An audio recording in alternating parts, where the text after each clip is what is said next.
Amen. Bien, je vous salue dans le nom de Jésus.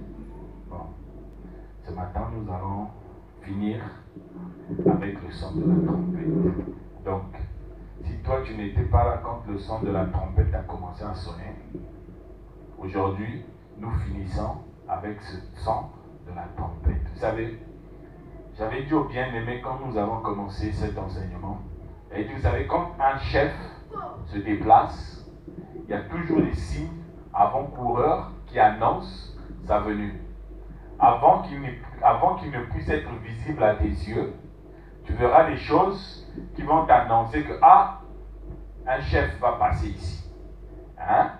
Donc, comme on avait vu dans Thessaloniciens, là-bas on nous avait dit que au son d'un archange, à la voix d'un archange, au son, à un signal donné d'abord, là, il est écrit, à un signal donné, à la voix de l'archange, au son de la trompette, le Seigneur descendra. Amen. Donc, nous avons dit que le son de la trompette, celui qui nous annonce que la venue du Seigneur est proche, ce son de la trompette, nous avons commencé à examiner ce son de la trompette depuis le livre de l'Apocalypse avec les 4 cavaliers qui nous avaient été annoncés là-bas. Et nous sommes arrivés jusqu'à Israël. Amen. Parce que nous avons dit que Dieu s'intéresse à 4 catégories de personnes pour faire passer son message. Nous avons dit que Dieu s'intéresse aux nations.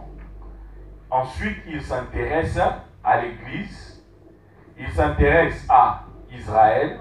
Et il s'intéresse aux frères d'Israël. C'est-à-dire la descendance d'Ismaël. Ok? Et nous avons dit que dans Ecclésiaste, au chapitre 12, là-bas on nous annonce que avant que le jugement du Seigneur n'intervienne, c'est-à-dire avant que le Christ ne revienne pour demander des comptes à tout homme, il faudrait d'abord que l'âme puisse repartir dans sa demeure. Mais pour que l'âme reparte dans sa demeure, il faut que l'esprit reparte à celui qui l'a donné. Mais pour que l'esprit reparte à celui qui l'a donné, quand l'esprit repartira à celui qui l'a donné, la poussière à ce moment-là repartira à la poussière. Amen. Bien. Donc, vous comprenez que le mouvement de ces 3 entités, l'âme, l'esprit, la poussière, le corps, nous annonce le son de la trompette. Et c'est là où Jésus, dans la parabole du figuier, il nous dit, inspirez-vous de la comparaison du figuier. Quand vous voyez que le figuier ses feuilles commencent à devenir vertes, quand vous voyez que le figuier, ses feuilles commencent à devenir tendres, vous savez que le temps de la cueillette est proche. C'est-à-dire, si c'est une vigne, on sait que le temps des vendanges est proche. C'est-à-dire le propriétaire du verger, le propriétaire de l'arbre, le propriétaire de la vigne vient pour cueillir le fruit. Amen. Et cette comparaison nous a emmené à voir que dans le figuier, nous avions Israël. Et nous, quand nous avons comparé le sort de l'homme tel que le décrit Ecclésiaste, nous avons compris que la descendance d'Abraham, celui avec qui l'histoire de la foi a commencé avec Dieu, la descendance d'Abraham était comparable aux 3 entités qui composent l'homme. Et nous avons démontré ici que l'âme correspond à Israël, l'esprit correspond à l'Église et la chair, c'est-à-dire le corps, la poussière, correspond à la famille d'Ismaël, c'est-à-dire ceux que nous connaissons aujourd'hui comme étant les Arabes. Ok? Bien. À partir de là, nous avons expliqué que pour que Dieu intervienne, pour que le jugement de Dieu intervienne, pour que Christ vienne établir son jugement sur la terre, il faut que l'âme puisse repartir d'abord dans sa demeure. Donc il faut que Israël puisse repartir dans sa demeure. Quand Israël repart vers sa demeure, nous savons que c'est le signe qui nous annonce que le jugement est plus loin. Parce que la Bible dit qu'avant que n'intervienne le jugement, il faut que l'âme reparte d'abord dans sa demeure.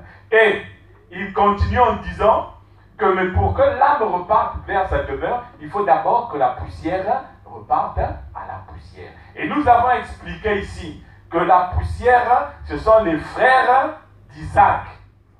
Parce qu'Abraham avait deux enfants. Il avait Isaac, selon la promesse, et Ismaël, selon la volonté de l'homme. Amen. Donc, nous avons expliqué que la poussière, c'est Ismaël. Tous ceux qui descendent d'Ismaël, c'est ceux-là qui constituent la poussière. Or, pourquoi eux doivent repartir à la poussière avant que l'âme ne reparte? Parce que l'âme est repartie dans sa demeure éternelle, mais l'âme ne s'est pas encore installée dans sa demeure éternelle. Pourquoi? Parce qu'il y a la poussière qui lui fait la guerre. Et nous avons compris que quand l'apôtre Pierre dit « Abstenez-vous des convoitises charnelles qui font la guerre à l'âme », nous avons compris que par là, l'Esprit nous indiquait que la poussière s'oppose à l'âme. Alléluia. Donc nous avons vu dans cette déclaration de l'Esprit la guerre qui se passe aujourd'hui entre Israël et ses frères arabes. Amen. Amen. Donc, nous sommes d'accord sur ce point-là. Mais sauf qu'on nous dit, pour que la poussière puisse repartir à la poussière, il faut d'abord que l'Esprit retourne à celui qui l'a donné. Or, l'Esprit ici est représenté par qui? L'Esprit ici est représenté par l'Église. Bien, merci. Donc, il faut que l'Esprit puisse repartir à celui qui l'a donné. Or, sur notre terre ici, qu'est-ce qui vient de Dieu qui a été donné aux hommes? Si ce n'est l'Église. Jésus a dit dans Matthieu, quand les apôtres, quand on lui pose la question de savoir, quand il leur pose la question de savoir, mais les gens disent de moi, je suis qui? D'autres disent, tu es le prophète Élie, d'autres disent, tu es ceci, et Pierre lui dit, tu es le Christ, le Messie de Dieu. Et Jésus lui dit, tu es Pierre. Sur cette pierre, je bâtirai mon Église. Alléluia. Donc nous voyons que l'Église est la seule structure qui a été envoyée sur terre par Dieu. Donc l'Église correspond à l'Esprit dans la descendance d'Abraham. Donc nous comprenons que pour que Israël puisse s'installer durablement dans sa demeure éternelle, il faut d'abord que l'Esprit puisse repartir, c'est-à-dire l'Église soit enlevée. Quand l'Église sera enlevée, à ce moment-là, ceux qui s'opposent à ce que Israël puisse s'installer durablement dans sa demeure, ceux-là, ils n'auront plus les moyens de s'opposer. Et nous verrons donc Israël s'installer dans sa demeure éternelle. Alléluia. Amen. Et nous vous avons expliqué la dernière fois que aujourd'hui Israël est comme Lazare. Lazare, quand Jésus l'a ressuscité du tombeau, Lazare était revenu à la vie. Lazare était revenu à la vie, mais Lazare ne pouvait pas vivre comme vit un homme. Pourquoi? Parce qu'il était entravé par des bandes. Il a fallu que Jésus dise, enlevez-lui ces bandes-là, pour que Lazare se mette à vivre comme tout homme. Un homme qui a été ressuscité doit pouvoir vivre comme tous les hommes sur terre. Parce qu'il était mort, il est revenu à la vie, mais il ne peut pas vivre convenablement parce qu'il était entravé. Et c'est ce qui se passe pour Israël. Nous avons vu que Osée dit que le deuxième jour, Dieu a ressuscité Israël. Or, Israël ne peut pas vivre convenablement parce qu'Israël a des bandes. Et ces bandes-là sont représentées par l'acharnement de ses frères. Amen. Est-ce que vous me comprenez? D'accord? Donc, à partir du moment où Israël a été ressuscité, la deuxième étape, il faut maintenant que Israël puisse s'installer. Or, Israël ne peut pas s'installer parce que ses sont en train de lui faire la guerre. Amen. Mais, je vous avais dit la dernière fois que Israël, ce qui symbolise la vie d'Israël, c'est l'Esprit de Dieu. Or, Israël aujourd'hui, Israël n'a plus eu l'Esprit de Dieu. Pourquoi? Parce que l'Esprit de Dieu est sur Israël spirituel. Amen. L'Esprit de Dieu est en train de parler aujourd'hui avec l'Esprit d'Israël. Et l'Esprit d'Israël, c'est qui? L'Esprit d'Israël, c'est l'Église qui est appelée Israël spirituel. Amen.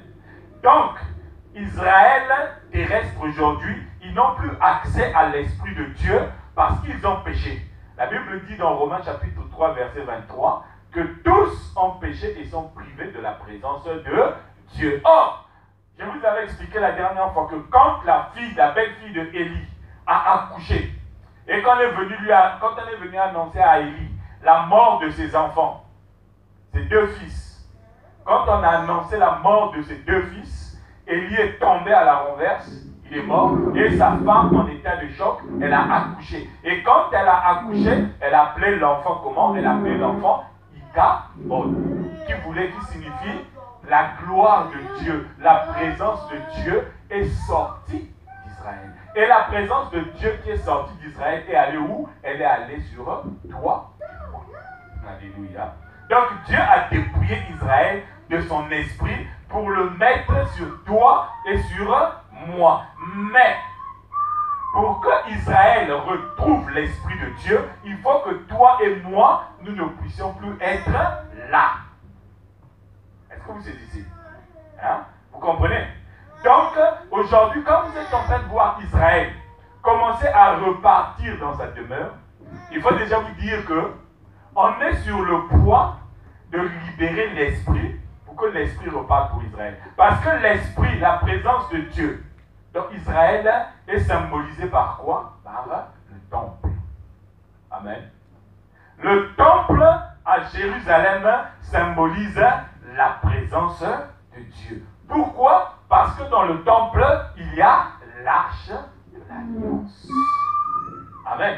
Or, aujourd'hui, est-ce qu'en Israël, il y a un temple? Il n'y a pas de temple dans Israël. Il n'y a pas de temple dans Israël. Et comme il n'y a pas de temple, il ne peut pas y avoir d'arche. Amen. 2 Rois chapitre 1. Je vais demander à Aimé de me lire Agé chapitre 2, du verset 5 au verset 9. Et ensuite, je demanderai au diacre Narcisse de me lire 2 Rois chapitre 21, le verset 4 et le verset 7. Si ces deux-là peuvent être rapides, ça va m'arranger. Agé chapitre 2, le verset 5 et le verset 9. Ainsi parle maintenant l'Éternel des armées. Considérez attentivement vos voix. Continue, frère. Vous s'aimez beaucoup. Non, Agé chapitre 2. Je reste fidèle à l'alliance que j'ai faite avec Amen. vous quand vous sortez de l'Égypte. Et mon esprit est au milieu de vous. Ne craignez pas, car ainsi parle l'Éternel des armées. Encore un peu de temps, j'ébranlerai les cieux et la terre, la mer et le sec. J'ébranlerai toutes les nations. Les trésors de toutes les nations viendront, et je remplirai de gloire maison, dit l'Éternel des armées. Continue, verset 8. L'argent est à moi et l'or est à moi, dit l'Éternel des armées. Verset 9. La gloire de cette dernière maison sera plus grande que celle de la première, dit l'Éternel des armées. Et c'est dans ces lieux que je donnerai la paix, dit l'Éternel des armées. Amen. Amen. Donc, ici, on a une prophétie d'un homme qu'on appelle Agé. L'Esprit est venu sur lui. L'Esprit lui dit, déclare ceci à Israël. Quand l'Esprit est en train de parler à Agé, Israël est en exil. Israël n'a plus de temple. Israël n'a plus de nation parce que c'était la première déportation d'Israël hors de Palestine. Et l'Esprit parle à Agé, il lui dit, dis-leur que quand je vous ai sorti d'Égypte, mon esprit était au milieu de vous. Mais maintenant, vous êtes en exil, mon esprit n'est plus au milieu de vous. C'est le message que Dieu leur passe. Donc, chaque fois que Israël sort de sa demeure, l'esprit n'est plus avec Israël. Amen. Chaque fois que Israël sort de sa demeure, l'esprit n'est plus avec Israël. Et Dieu dit à Israël que mon esprit était avec vous quand vous êtes sortis d'Égypte. Mais maintenant que vous êtes à Babylone, mon esprit n'est plus avec vous. Mais cependant, mon esprit reviendra parce que le temple qui symbolise ma présence au milieu de vous a été certes détruit par Babylone, mais ce temple sera reconstruit. Amen. Donc chaque fois que le temple est détruit, Dieu annonce à Israël que le temple sera reconstruit. Et le temple a été reconstruit une deuxième fois. La deuxième fois, quand le temple a été reconstruit, vous verrez que les gens qui se sont opposés à ce que ce temple puisse se construire, se reconstruire. Néhémie chapitre 2, le verset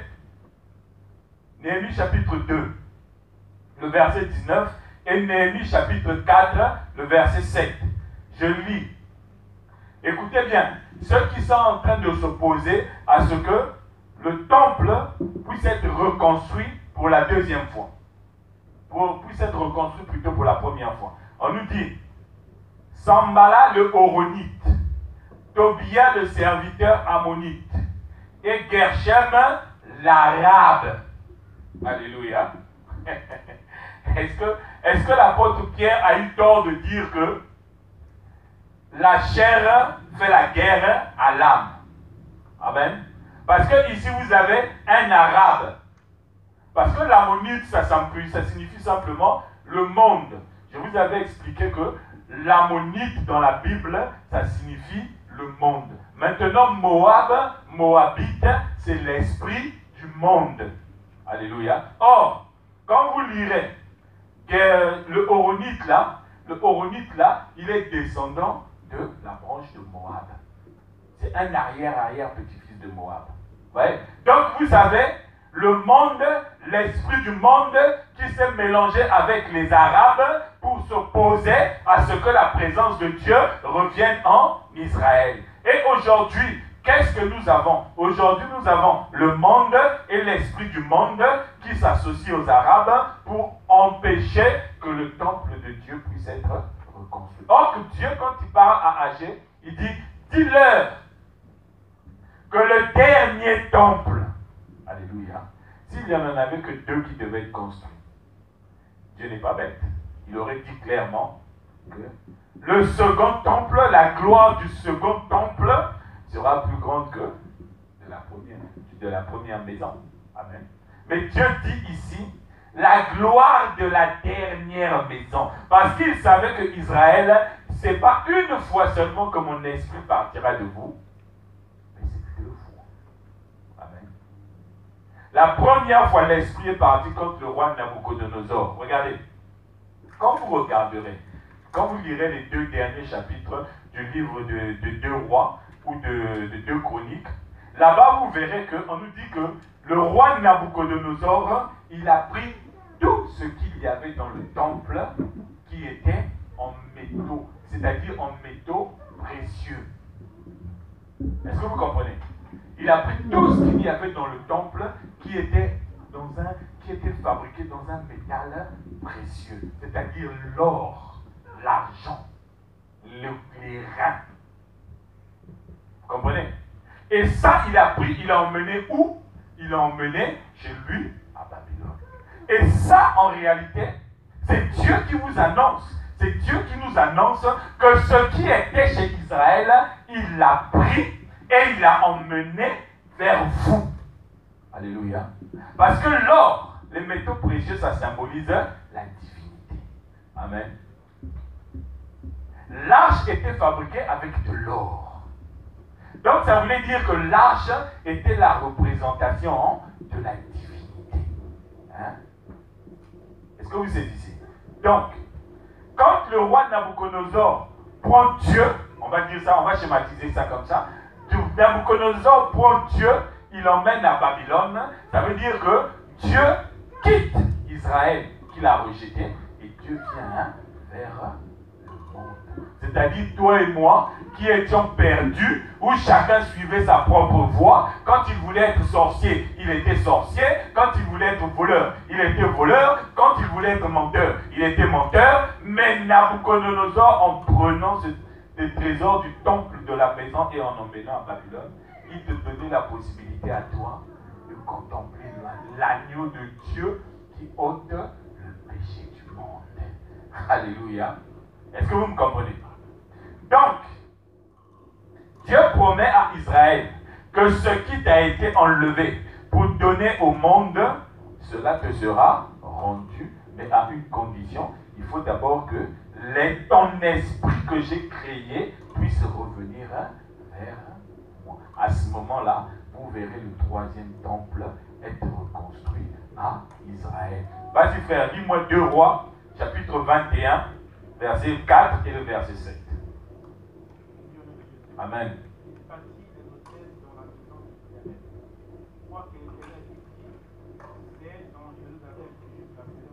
Amen. Arrête-toi là, frère. Dieu dit quoi? C'est dans Jérusalem que je placerai mon nom. Amen. Bien. Vas-y. Non, verset 7. Lis le verset 7 directement. Il mit l'idole, la statue qu'il avait faite dans la maison de laquelle l'Éternel avait dit à David et à Salomon, son fils. C'est dans cette maison et c'est dans Jérusalem que j'ai choisi parmi toutes les tribus d'Israël que je veux à toujours placer mon nom. Amen.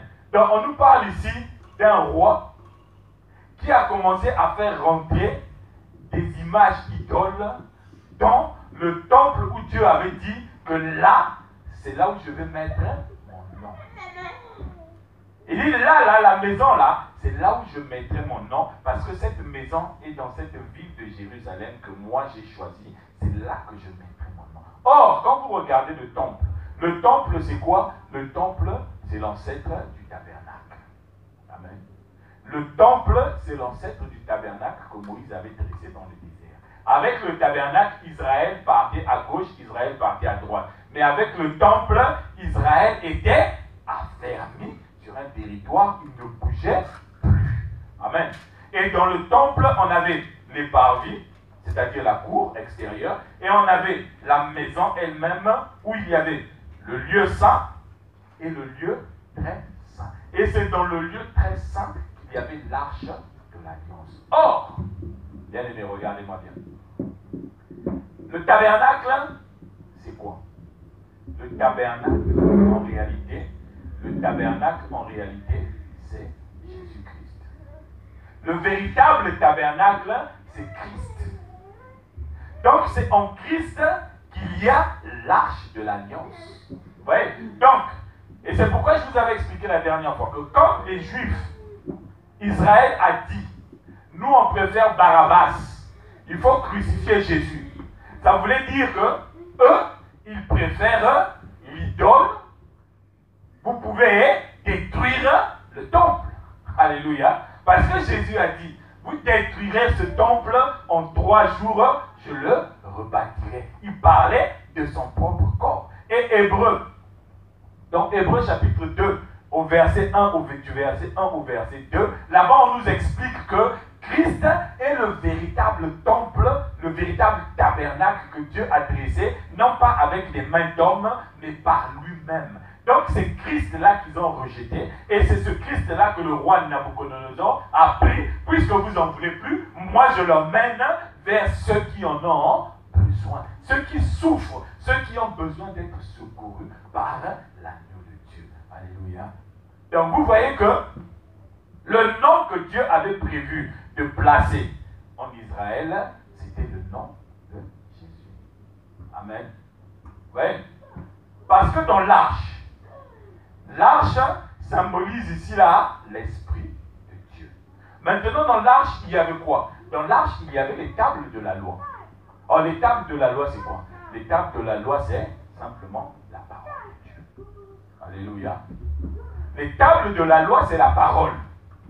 Et à côté des tables de la loi, il y avait quoi? Il y avait un pot dans lequel ils avaient mis la manne. La manne qu'ils avaient mangée dans le désert. Cette manne-là représente la révélation de la parole de Dieu.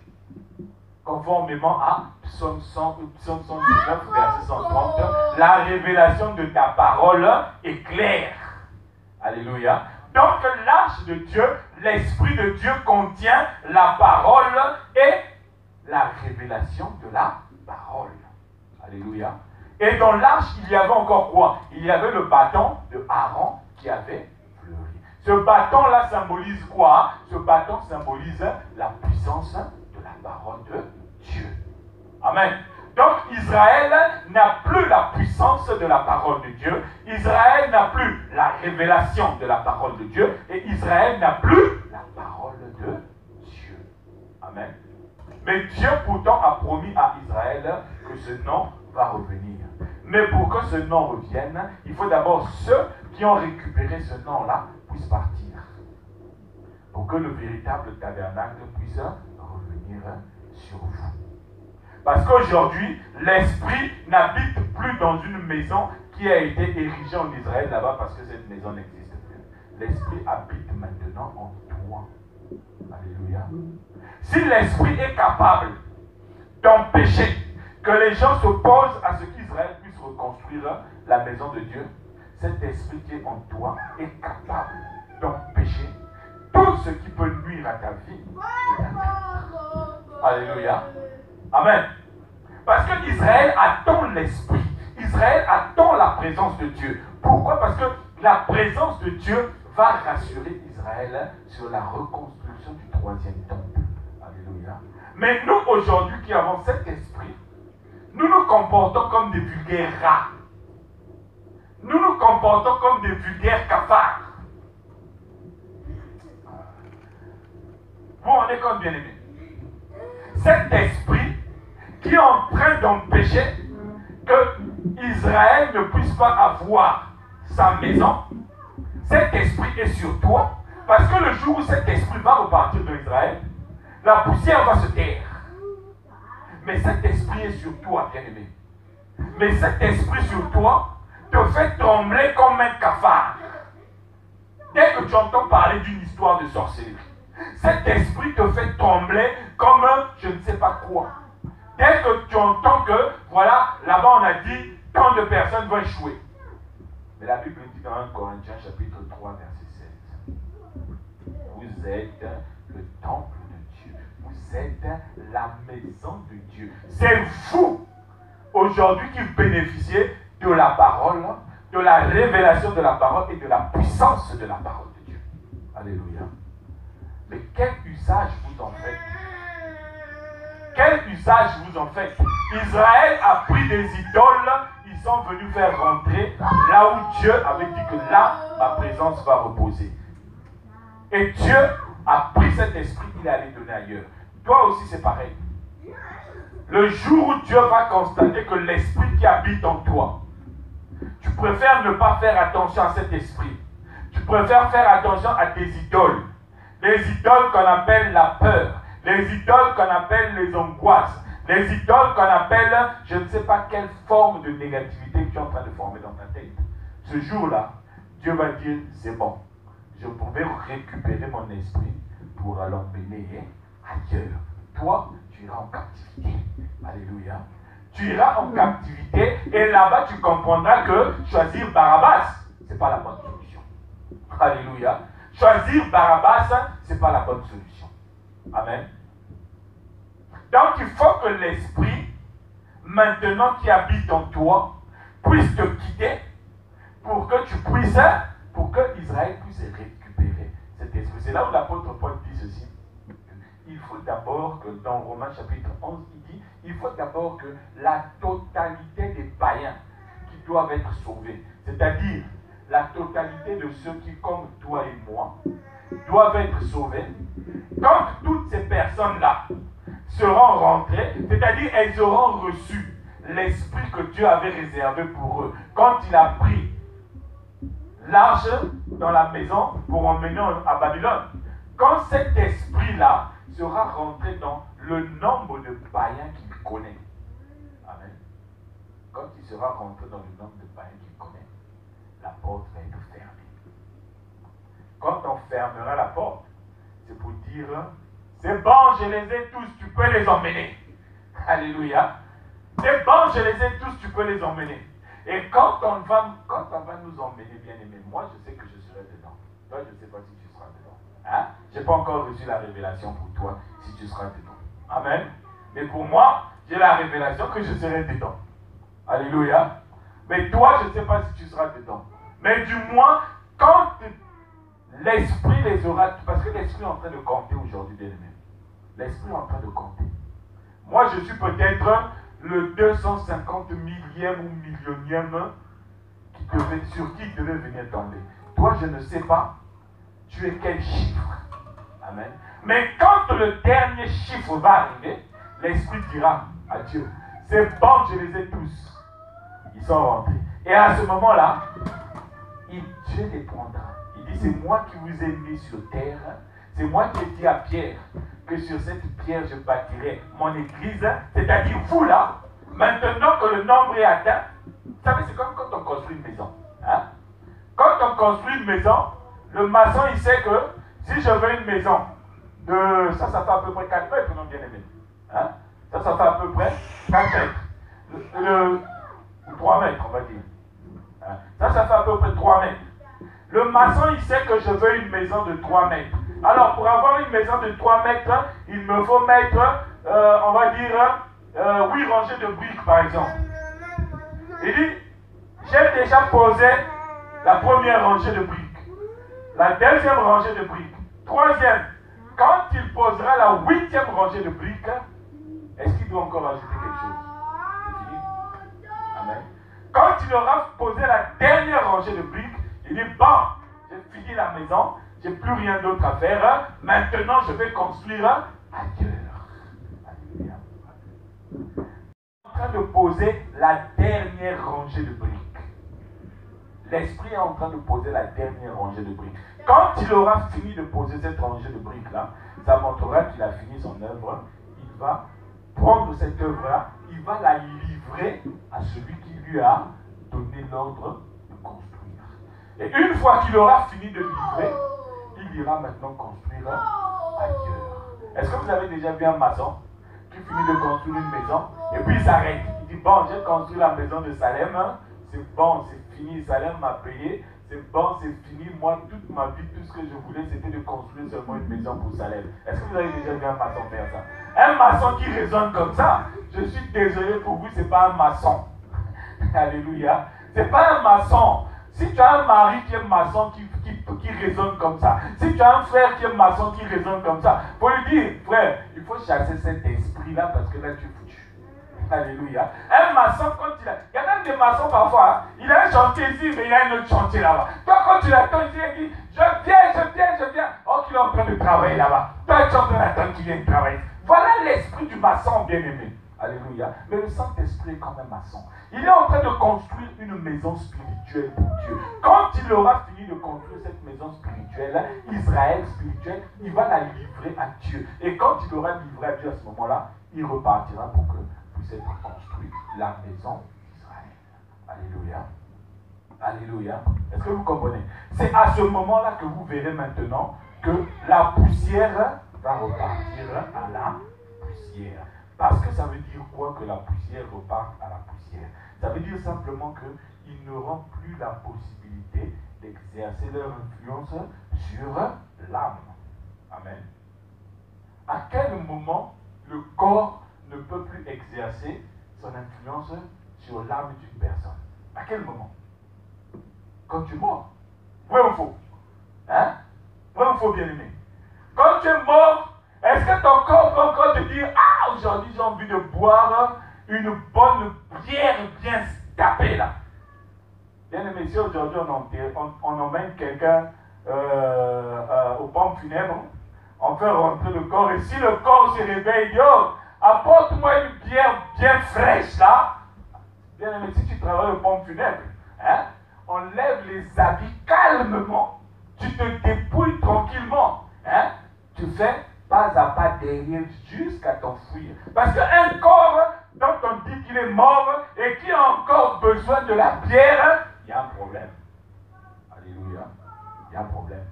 Donc le seul moment où le corps n'a plus d'influence sur l'âme, c'est quand tu es mort. Or, quand tu es mort, qu'est-ce que ça veut dire? Jésus, quand il est sur la croix, avant que le soldat ne vienne constater qu'il est mort, Jésus dit quoi? Père, je remets mon esprit entre tes mains. Alléluia. Donc, quand Jésus dit que je remets mon esprit entre tes mains, c'est une façon de signifier, hein, c'est un message qu'il nous envoie pour dire que l'esprit s'en va, maintenant la poussière n'a plus la possibilité d'enquiquiner l'âme. Alléluia. Le corps n'a plus la possibilité d'enquiquiner l'âme. Donc quand l'Église, aujourd'hui en fait, c'est à cause de toi et moi, que les pauvres Israéliens ne peuvent pas avoir leur troisième temple. Amen. Et pourtant, des efforts sont en train d'être fournis aujourd'hui, bien aimés, pour qu'ils puissent avoir leur temple. Vous savez, le site sur lequel David avait choisi pour que Salomon puisse construire le temple, ce site-là aujourd'hui, il est occupé par les frères, par les enfants du frère d'Isaac. Ils ont construit 2 mosquées. La mosquée du Dôme de Rocher et la mosquée Al-Aqsa. Et pourtant, c'est là qu'Israël doit construire le temple. Donc vous voyez que la présence du corps empêche à l'âme de pouvoir faire ce qu'il veut. Vous comprenez que l'apôtre Paul dans Galates, quand il dit que l'esprit et la chair ont des désirs contraires, c'est ce qu'il est en train de nous expliquer là. Alléluia. La chair pense simplement à éviter que l'âme puisse faire vivre ce que Dieu veut. Mais l'esprit, lui, il pense à autre chose. Donc aujourd'hui, c'est à cause de la présence de l'Esprit de Dieu dans Israël spirituel que Israël est empêché par son corps, par le corps, de pouvoir construire un temple qui va appeler la présence de Dieu sur lui. Amen. Mais la Bible dit quand l'Esprit partira, la poussière va repartir, c'est-à-dire la poussière n'aura plus la possibilité d'enquiquiner l'âme. On va prendre nos Bibles dans 2 Rois chapitre 13, verset 7.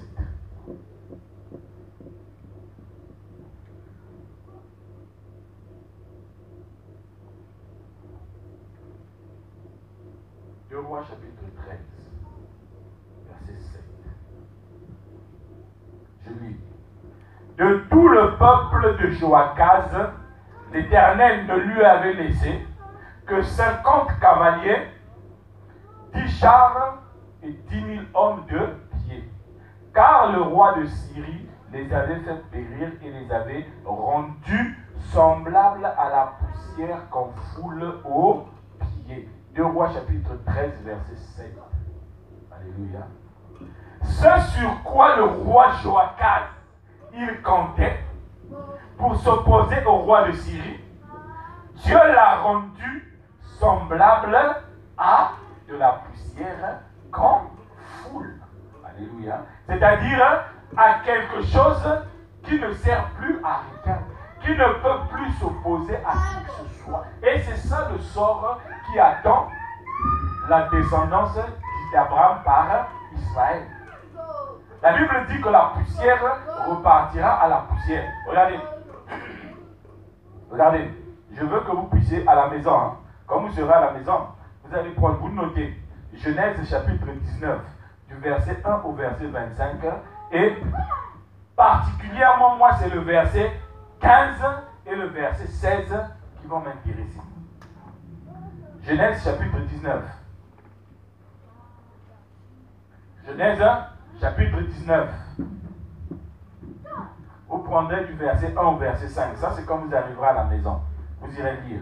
Mais moi, ici, là, je vais lire le verset 15 et le verset 16.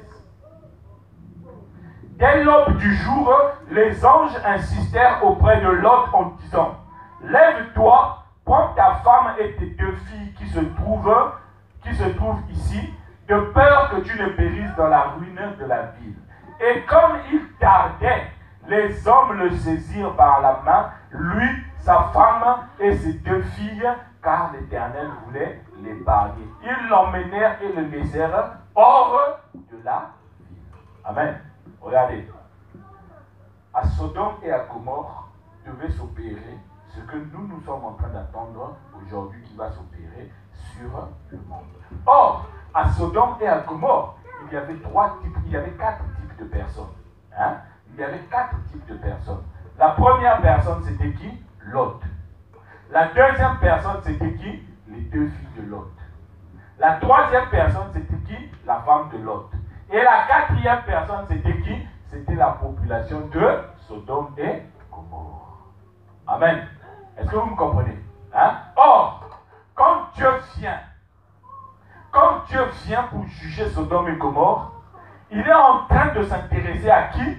Il ne s'intéresse pas à la population de Sodome et Gomorrhe. Il s'intéresse à 3 types de personnes. Lot, ses filles et la femme de Lot. Et ces 3-là représentent l'Église, Israël et les nations arabes. Amen. Amen. Quel est le sort de Lot? Lot est mis hors de la ville. Il est sauvé. Amen. Quel est le sort de ses filles? Ces 2 filles aussi sont mises hors de la ville et elles sont sauvées. Ces 2 filles symbolisent qui? Ces 2 filles symbolisent Léa et Rachel. Amen. Léa et Rachel, c'est qui? C'est la mère d'Israël. Alléluia. Est-ce que vous comprenez? Quand vous lirez dans Ruth là-bas, on vous dira que Léa et Rachel sont les 2 colonnes qui ont fondé Israël.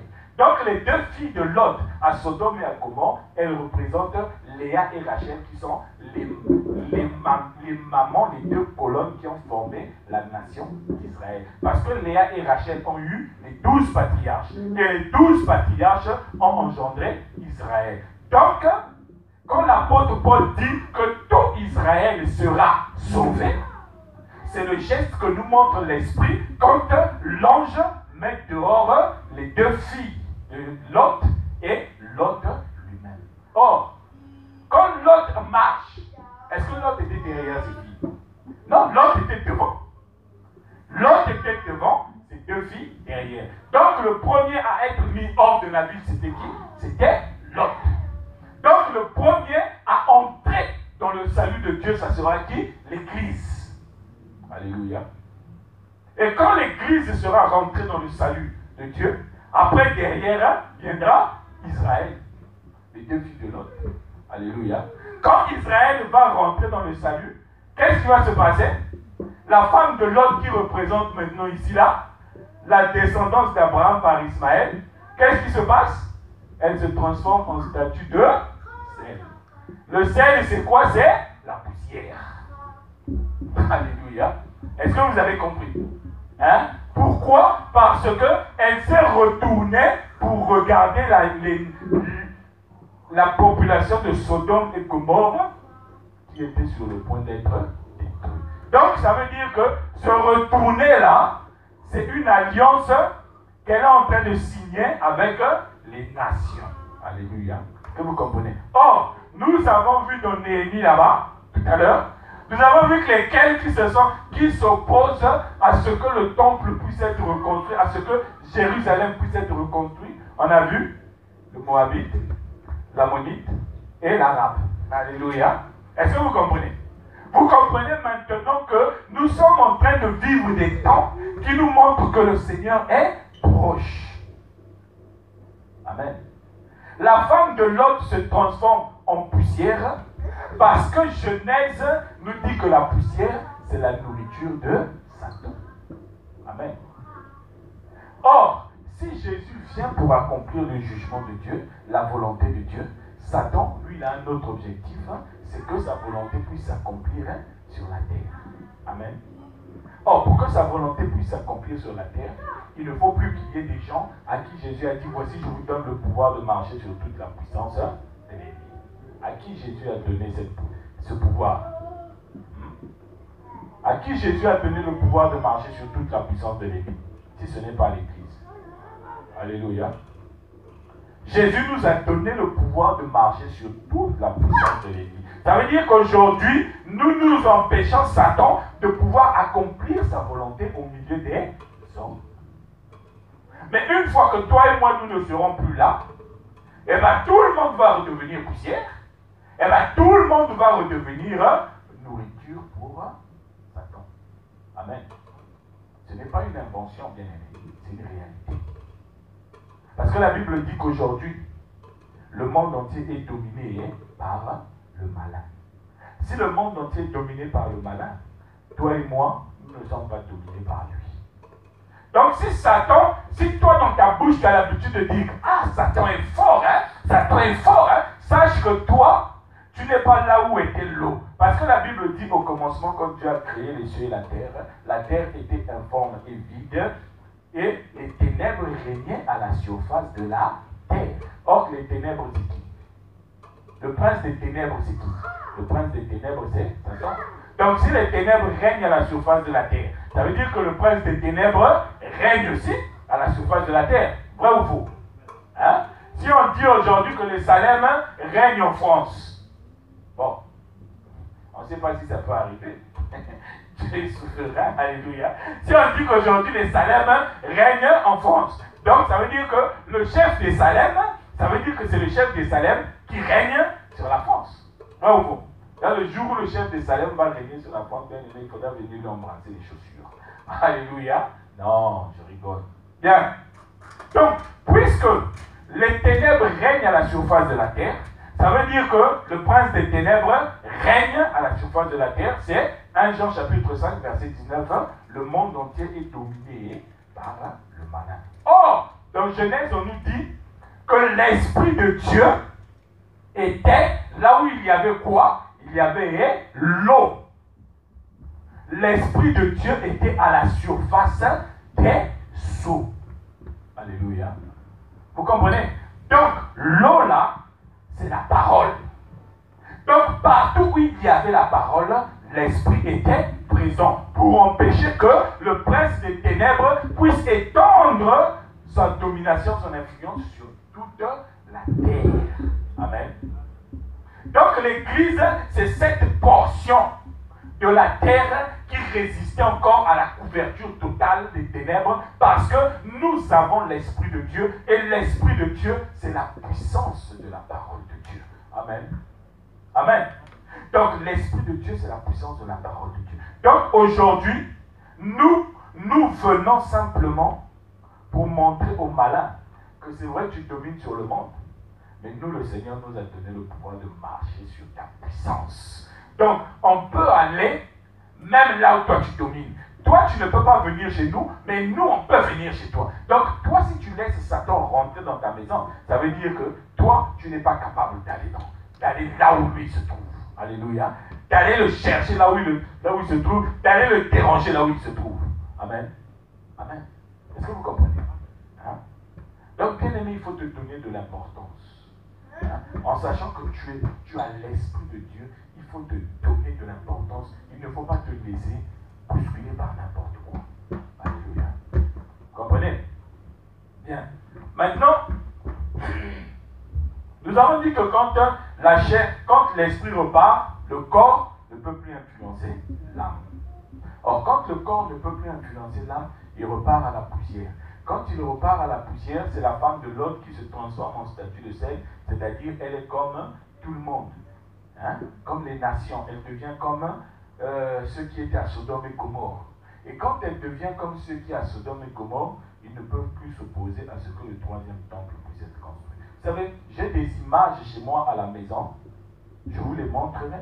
Ces images-là nous montrent clairement qu'aujourd'hui en Israël, il y a un mouvement d'impatience qui est en train de s'opérer pour que le troisième temple puisse être construit.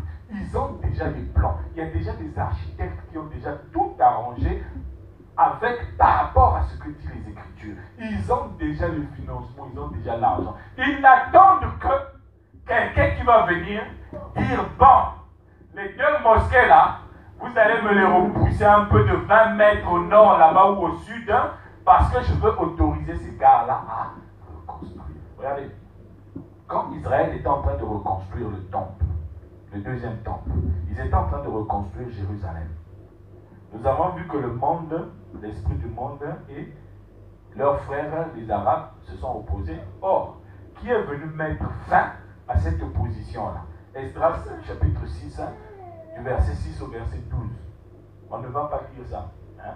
Esdras, Esdras, chapitre 6, hein, du verset 6 au verset 12.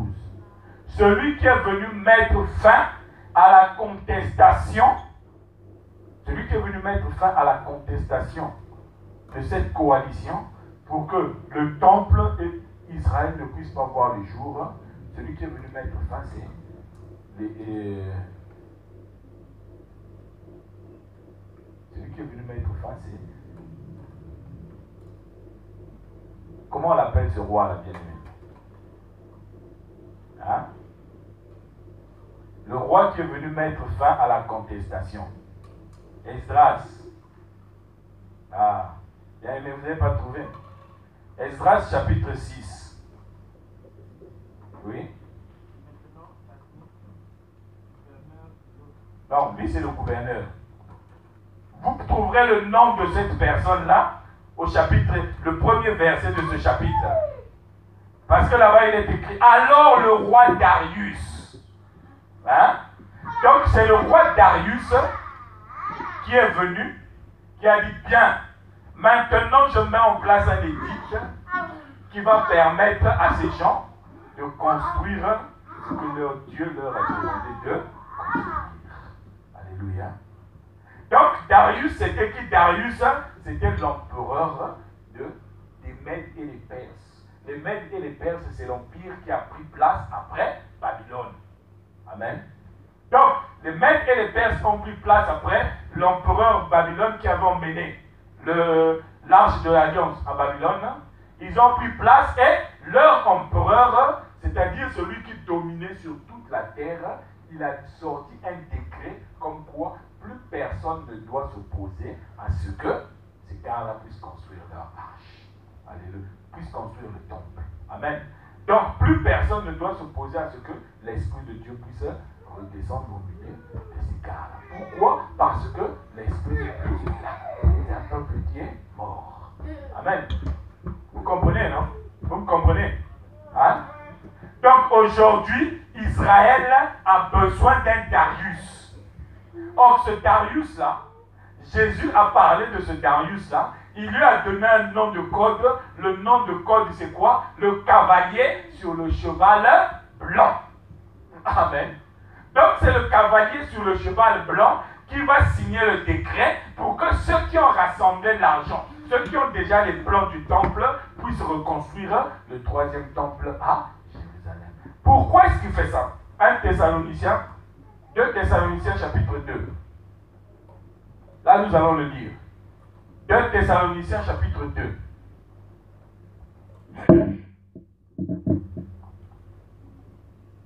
De Thessaloniciens chapitre 2 à partir du verset 3 au verset 12.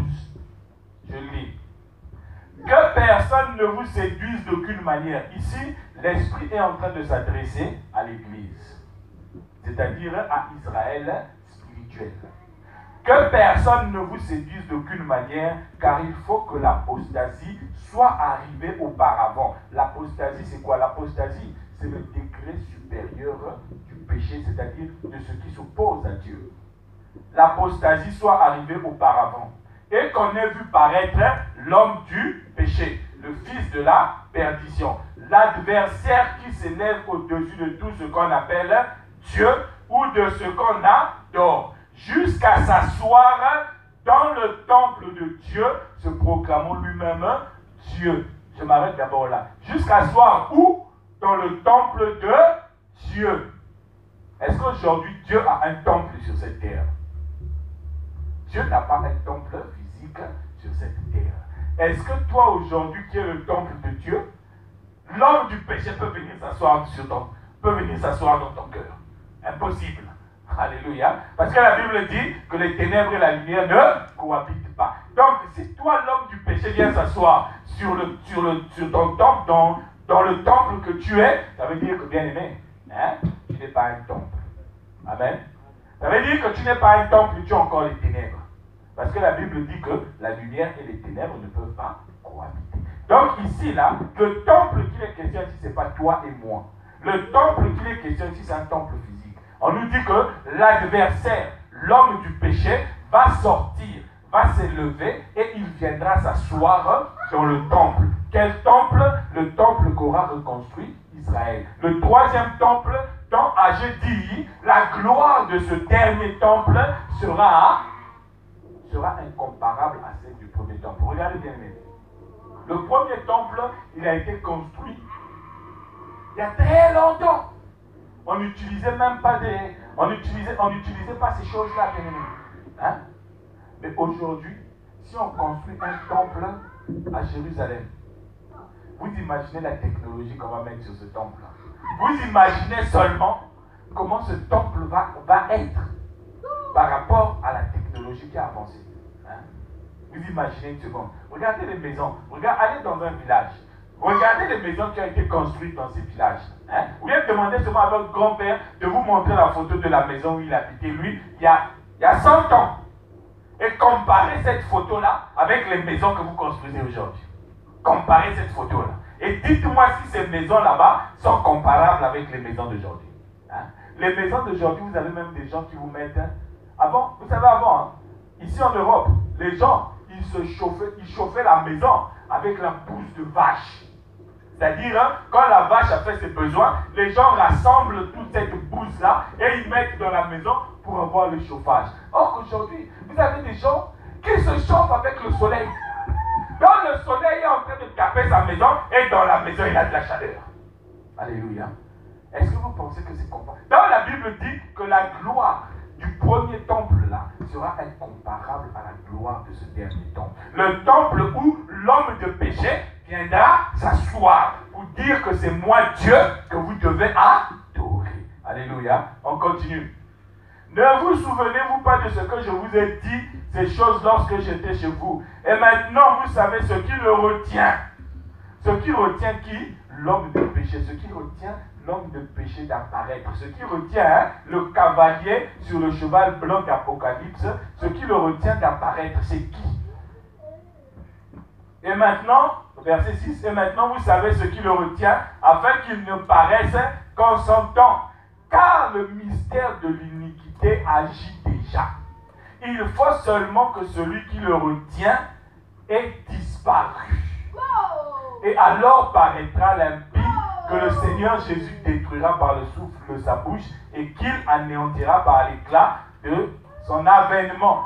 L'apparition de cet impie se fera par la puissance de Satan avec toutes sortes de miracles, de signes et de prodiges mensongers, avec toutes les séductions de l'iniquité pour ceux qui périssent parce qu'ils n'ont pas reçu l'amour de la vérité pour être sauvés. Aussi Dieu leur envoie une puissance d'égarement pour qu'ils croient au mensonge, afin que ceux qui n'ont pas cru à la vérité mais qui ont pris plaisir à l'injustice soient condamnés. On nous dit ici que celui qui retient l'homme du péché, il faut qu'il disparaisse. Est-ce que vous comprenez maintenant que l'esprit est appelé à quitter Israël esprit est appelé à quitter cette terre? Une fois que Israël spirituel aura quitté la terre, le mystère de l'iniquité qui agit maintenant, là, je vous avais dit la dernière fois, quand nous avons lu dans Apocalypse chapitre 6, les 4 cavaliers, Zacharie 6 nous explique que le cavalier blanc, en fait, pour qu'il puisse apparaître, il est précédé par quel cavalier? Le cavalier noir. Et je vous avais expliqué ici que ce cavalier noir-là, il est déjà en train d'agir maintenant là au milieu de nous. Le cavalier noir, il représente un système ténébreux, c'est-à-dire un système de ténèbres. Hein? Il est déjà en train de travailler les cœurs des gens. Pour que quand le cavalier blanc va apparaître, que tout ce que le cavalier sur le cheval noir aura travaillé le cœur, ils vont l'accepter. Parce que je vous avais dit là-bas que dans l'Apocalypse, on nous dit que quand le cavalier blanc apparaîtra, on lui donne une couronne, un arc, pour aller faire quoi? Pour aller conquérir. Et nous avons vu ici que la conquête, c'était pour séduire les cœurs. Or, aujourd'hui, le cheval sur l'homme, sur le cavalier sur le cheval noir, il est déjà en train de séduire les cœurs. Les gens qui n'aiment pas Dieu, bien-aimés. Regardez combien de personnes aujourd'hui, quand vous leur parlez de Christ, ils préfèrent aller se déverser là où on est en train de leur dire d'acheter de l'huile, d'acheter de l'eau bénite, d'acheter des choses invraisemblables pour arriver au Seigneur. Combien de personnes? Mais ces gens ignorent qu'aujourd'hui, le cavalier, l'homme sur le cavalier du cheval noir là, il est déjà en train d'agir politiquement parce qu'il est en train de séduire les cœurs. Il est en train d'agir économiquement parce qu'il est en train de séduire les cœurs. Il est en train d'agir spirituellement parce qu'il est en train de séduire les gens qui sont dans l'église même. Alléluia. Il est en train de séduire. Il est en train de préparer les cœurs de cet homme qui arrive. Mais cet homme, pour qu'il vienne, il faut que toi et moi, on ait disparu. C'est-à-dire, Israël spirituel doit disparaître et alors, le cavalier noir va l'appeler. Il va lui dire, c'est bon, ils ne sont plus là. Les enquiquineurs là ne sont plus là, tu peux venir. Les empêcheurs de forniquer avant la caisse ne sont plus là, tu peux venir.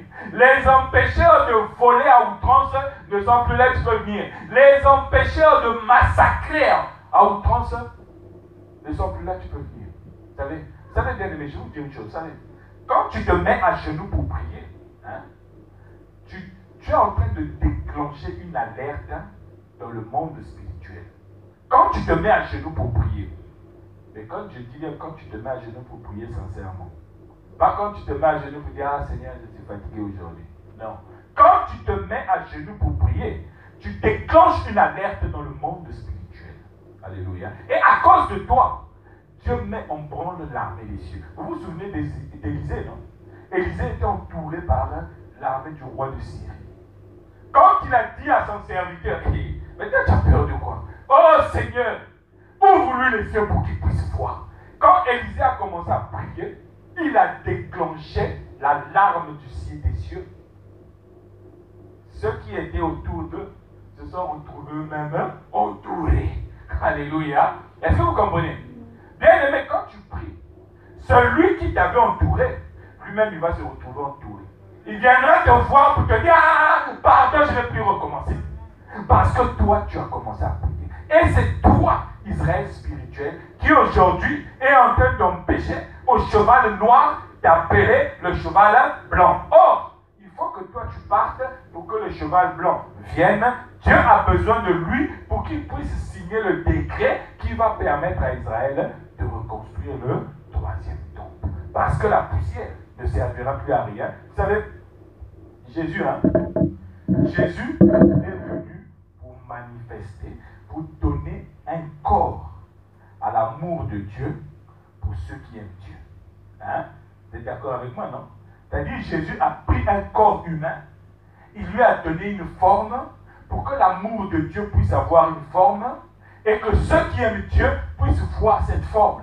Parce que Dieu a dit, voici celui-ci est mon fils bien-aimé en qui j'ai mis toute mon affection, tout mon amour.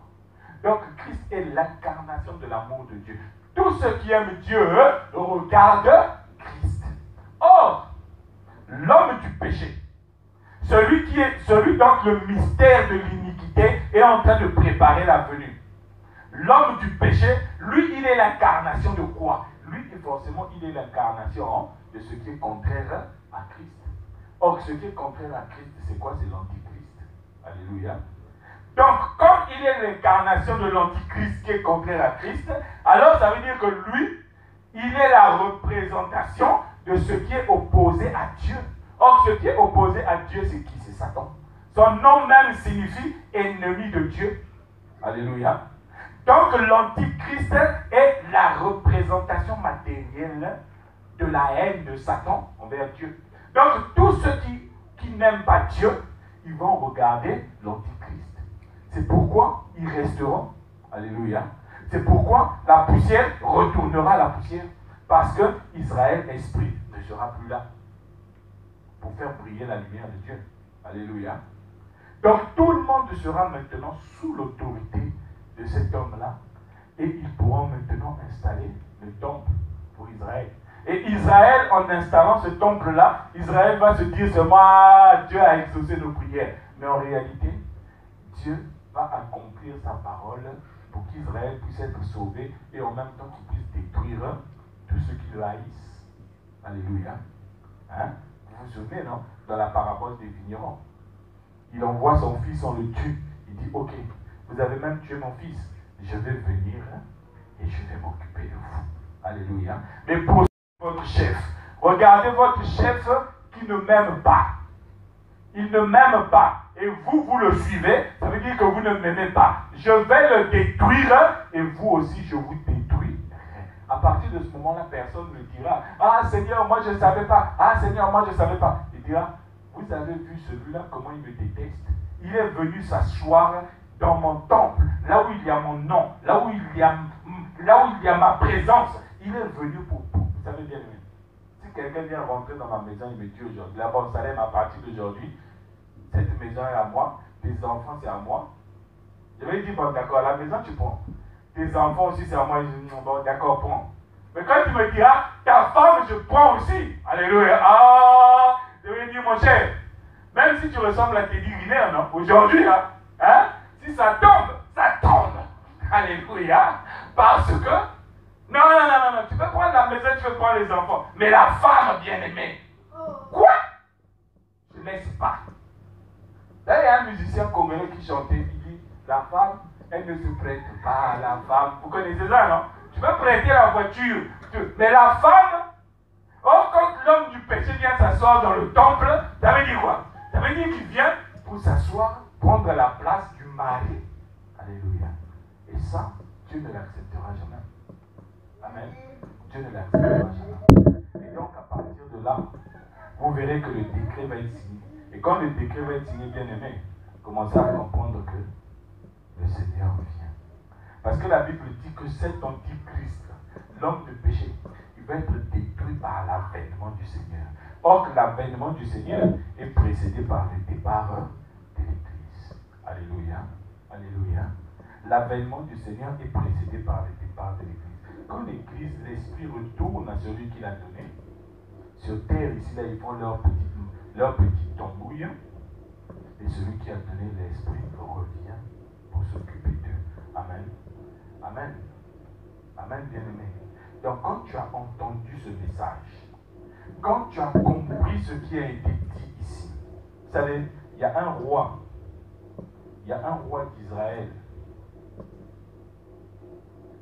Dans un roi, dans 2 rois, chapitre 22. Quelqu'un peut me lire ça, s'il vous plaît? Vous savez, il y a 2 types de personnes qui écoutent la parole de Dieu. Il y a celle que j'appelle moi Simon, Simon le magicien, et il y a celle que j'appelle moi le roi Josias.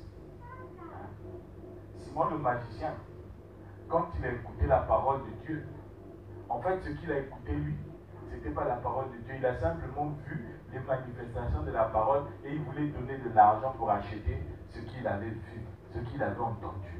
Alléluia. Il y a des gens, quand ils écoutent la parole de Dieu, la seule chose qui les intéresse, c'est de venir donner de l'argent au pasteur pour que le pasteur va prier pour eux. Ah, pasteur, ce que tu as dit là, vraiment, ça m'a touché. Tiens, prends l'argent, il faut que tu pries pour moi. Amen. Et ce sont ces gens qui contribuent à ce que la vérité puisse être calomniée. Alléluia. Vous savez, quand la vérité est calomniée, ça veut dire qu'on lui fait dire ce qu'elle ne dit pas. Aujourd'hui, beaucoup de pasteurs, beaucoup d'hommes de Dieu sont devenus des gens qui ne pensent plus qu'à se nourrir dans les poches des enfants de Dieu. Pourquoi? Parce que quand les enfants de Dieu écoutent la parole de Dieu, au lieu d'être des Josias, ils préfèrent être des Simon le magicien. Or, Josias écoutait ce qu'il fait. 2 Rois chapitre 22 verset 11. Qu'est-ce qu'on a écrit ici là? Que quelqu'un me dise. Eh bien, vas-y, dis-moi ça s'il te plaît. 2 Rois chapitre 22 verset 11. Lorsque le roi entendit les paroles de la loi, il déchira ses vêtements. Amen. Amen. Josias, quand il a entendu les paroles, des paroles qu'il n'avait jamais entendues, il n'est pas allé chercher à payer quelqu'un. Non, il a déchiré ses vêtements. Ça veut dire qu'il s'est reconnu dans cette parole en disant, ah, ce qu'on vient de m'annoncer, ça sort de Dieu. Il faut que je fasse attention à ma vie. Parce que jusqu'à présent, je n'étais pas du bon côté du fleuve. Alléluia. Jusqu'à présent, je n'étais pas du bon côté du fleuve. Il a déchiré ses habits. Ça veut dire que les habits qu'il a déchirés là, ce sont des habits du roi. Il a déchiré les habits du roi. C'est-à-dire, il a renoncé à tout ce qu'il était pour venir du bon côté du fleuve. Alléluia. Bien aimé, il y a des gens, quand ils écoutent la parole de Dieu, c'est juste, ça crée juste une émotion passagère en eux. Alléluia, amen, alléluia, amen. Mais quand la parole de Dieu crée quelque chose dans ton cœur, bien-aimé, ton cœur doit être déchiré. Alléluia. Le Seigneur vient bientôt. Nous avons ici là la preuve que le Seigneur vient bientôt. L'homme de péché est retenu à cause de toi et de moi. Mais je vous ai dit que Dieu est déjà en train de compter. Le nombre de gens qui doivent rentrer sont déjà en train d'arriver. Quand tu écoutes ça, bien aimé, est-ce que c'est Simon le magicien que tu veux être ou bien Josias le roi? Alléluia. Ce matin, bien aimé, je vais te laisser avec ta conscience. Tu vas interroger ta conscience. C'est pourquoi nous allons prier le Seigneur.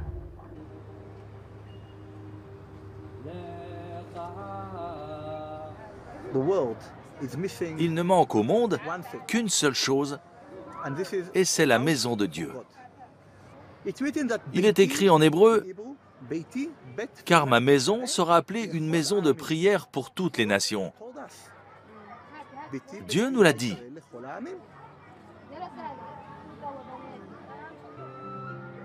And the hand of God was upon the prophet Ezekiel, and he brought him from Babylon to Jerusalem, and placed him on a high mountain. There he was shown a vision of the future temple that will bring peace and harmony to the world. In the vision, an angel spoke to Ezekiel and said, "Son of man, pay attention to all that I am about to show you, and teach it to the house of Israel." The angel took Ezekiel through the entire temple and measured its chambers and courtyards, its walls and its gates. Il faudra démonter la mosquée qu'ils ont construite sur le dôme du rocher. Personne ne se rendra compte de rien si on la déplace d'une vingtaine de mètres vers le nord.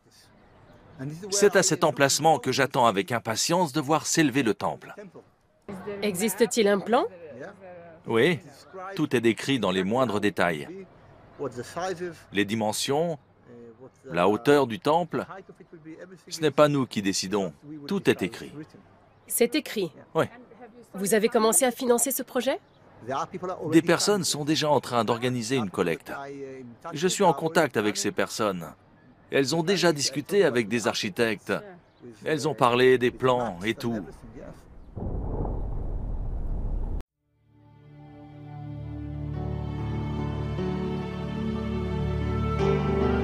Our Father, who art in heaven, hallowed be thy name. Thy kingdom come, thy will be done, on earth as it is in heaven. Give us this day our daily bread, and forgive us our trespasses, as we forgive those who trespass against us.